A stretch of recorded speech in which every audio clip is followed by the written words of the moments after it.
Good morning. It's like almost 6 o'clock in the morning. And it's about the only time I can do a video here because it gets really busy in traffic. And I really wanted to show you my neighbor Fong's plants, especially his tomato plants. Phong is my Mr. Wilson, if you've ever seen Tim the Tool Time. He's on the other side of the fence, but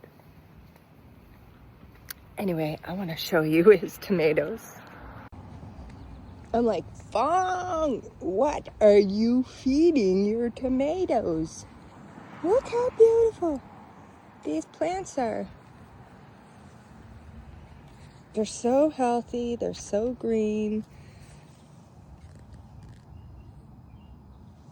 Any advice I get from Phong is golden. He's from Vietnam. He waters my garden when I go away. I'm like, I want you to feed my tomato plants. Actually, Phong did feed my tomato plants one year. You have to hear this story because I went away to Cape Breton one year and Phong watched my garden for me, and I come back and all my tomato plants were beautiful. But this one tomato plant, I was like, Phong, look at this tomato plant. Can you believe this tomato plant? What? It's not like it's getting any more sun. I don't understand what happened to this tomato plant. I'm thinking, like, why is this one so much bigger? The tomatoes, everything was so much bigger.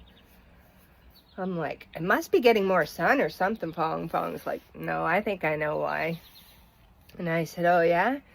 And he said, yeah. He said when he went to water the backyard one day, he found a dead rabbit. And I was like, he said he buried the dead rabbit next to my tomato plants. And I was like, what?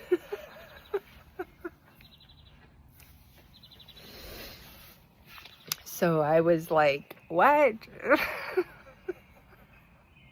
He said, well, he couldn't put it in the bag because it was so hot that it would have just stunk because garbage day had gone. He couldn't put it in the compost, so he buried it.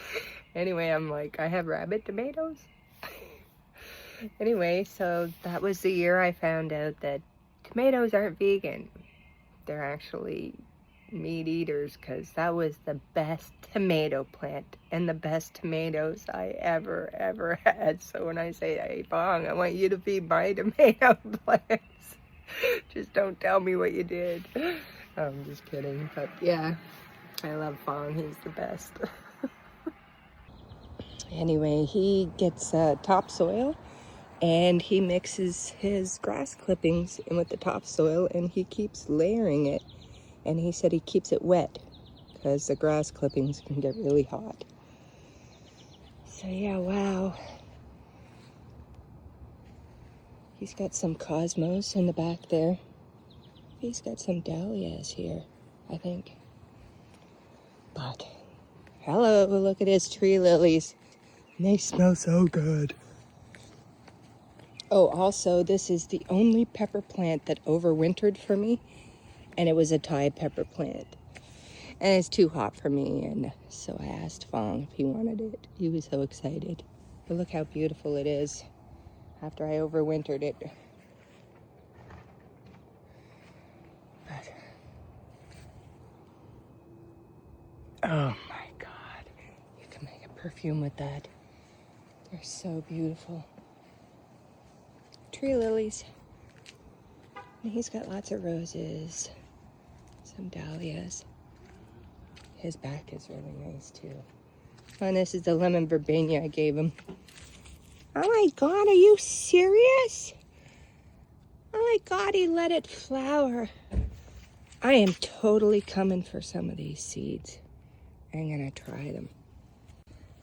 I have saved seeds from her and have never been able to get her to sprout, but I've always only had her going to seed in the fall. I've never let her go to seed so soon. So thanks, Phong, for not over harvesting your lemon verbena. We get to see her beautiful flowers. Yeah, because I harvested so much that it's pretty much nothing left in the fall. But look, she's like a tree.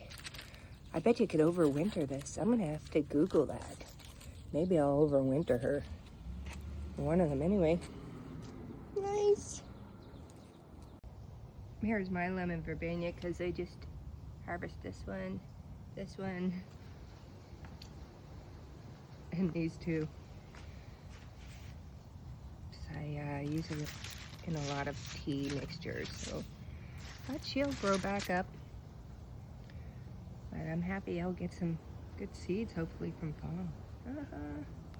Well, I figured in comparison, I'll show you my tomato plants. No judging. These are my Mennonites. These are my favorite. They're coming around, actually, I must say, and I think I know why. Because I transplanted and barely see sweet potato here and a sweet potato here.